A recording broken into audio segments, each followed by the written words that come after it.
Hi, good morning. And I'm here with a wonderful conversation today, and that is about prediction, the future prediction. Does it work?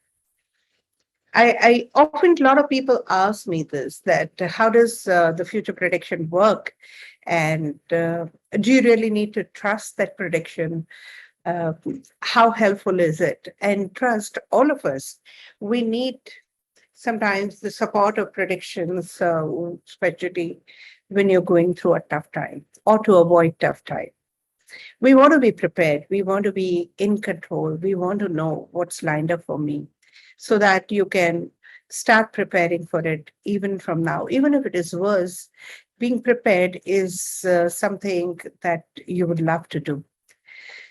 A lot of time you get caught unaware if things happen and you're not prepared for it. And that's one of the reasons why the astrology column and uh, the prediction columns in the newspaper and magazines do very well. A lot of people I remember as a child, especially when exams time, we used to read the forecast for today, along with the weather forecast. You also wanted to know the astrological forecast and the stars and a chart and all that. I've also gone through that, especially when things are unpredictable, difficult. There's no way to know what's going to happen for you during especially challenging times of your life. And after a while, I've just dropped all that because I found that it's all kind of mixed language, round and round language, and nothing much could be achieved out of it. And I forgot about it. To the times, there was somebody who was talking about a face reader, and she said he's amazing. He's predicted something which is unbelievable. Things like that you will buy a flat, you will buy a land, and stuff like that, which was nowhere on the cards. There were no finances, and yet it all happened. And all that he says turns so true. And he seems to be a genuine person. So I accompanied her. We scheduled an appointment. We met him. He was bang on, pretty accurate when it came to my birth date, my name. He knew my name. He knew my birth date. I mean, if I was not in this field, I would have been really either kind of skeptical, scared, or in awe of him. That was pretty accurate. He even knew the map of my house and what direction and house, where is the kitchen and all that fairly well. I mean, I was kind of pretty impressed. And of course, he did a couple of predictions for me too, which is yet I have to see whether it comes true. And it wouldn't really matter because whatever needs to happen would happen anyway. The most interesting part was the friend of mine who already had consulted him earlier, and then she started asking questions, and he gave several answers and guidance and advice and predictions. We left the cabin, and I found her a little confused, lost. I said, "What happened?" She said, "The prediction that he had done almost a month back is completely different compared to the prediction he did today. Now, which one do I believe?" Because he even guided me towards, uh, some major, seemingly destructive actions. And today he said, no, it's going to sort out. You don't have to take those drastic steps. It's all going to work out. Says, what should I believe?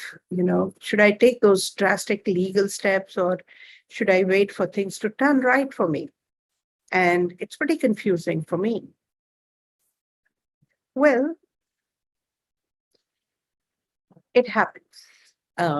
This often happens. Trust, I've seen that many, many times because any psychic, any palm reader, any horoscope reader or vastu reader or numerologist or signature reader or handwriting expert, they all can tell you what has happened in the past, what's going to happen, or what is happening in the now.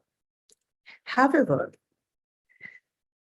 be careful when it comes to future prediction.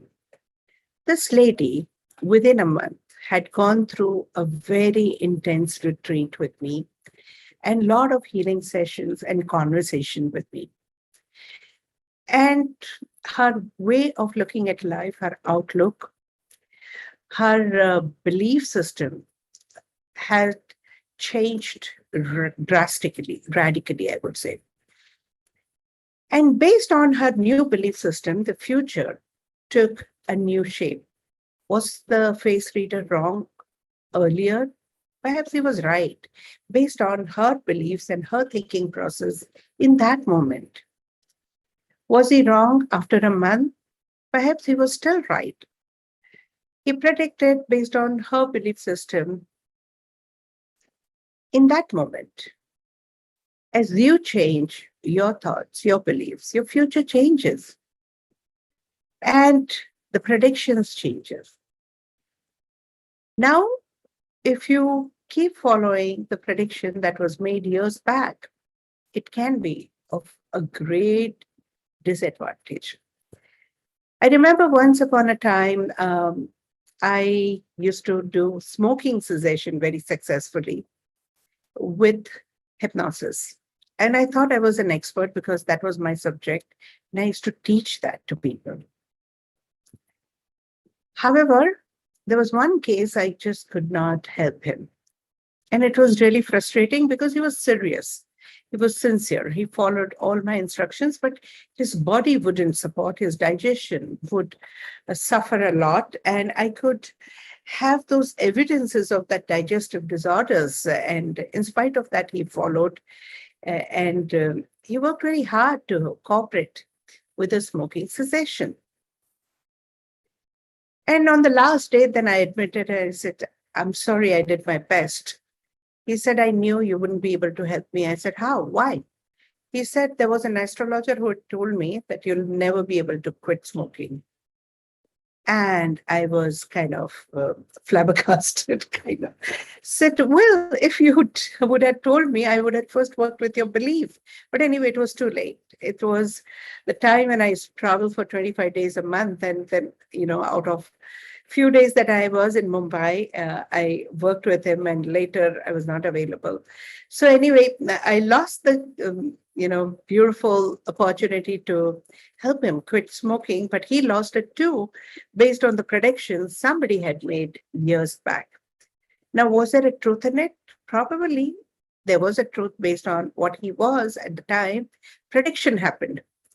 But because he did not give a chance, he did not challenge that belief, he went through all the sessions and yet he allowed that belief to rule his life and he continued smoking. That's the power of belief. So, as a healer and a therapist, we need to be very careful not to introduce any adverse belief or rather even good belief. Because if people say, what is going to happen to me in my future? Because a lot of people know that I do channeling, but I always say, please don't ask me what's going to happen to your future because your future depends upon what you think in the now, what you believe in the now. As you change your beliefs, as you change your thought process, your future will certainly shift. And that's something we all need to remember very well. Trust this logic somewhere makes sense. I don't want to demean any of these predictive sciences and arts. Probably they're right, but I want to just caution you that remain open to prove them wrong or right.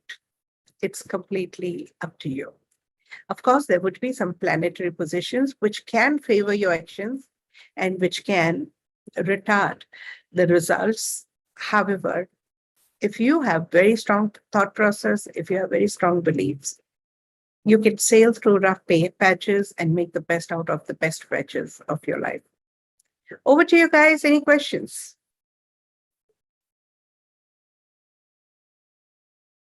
A very interesting topic, actually.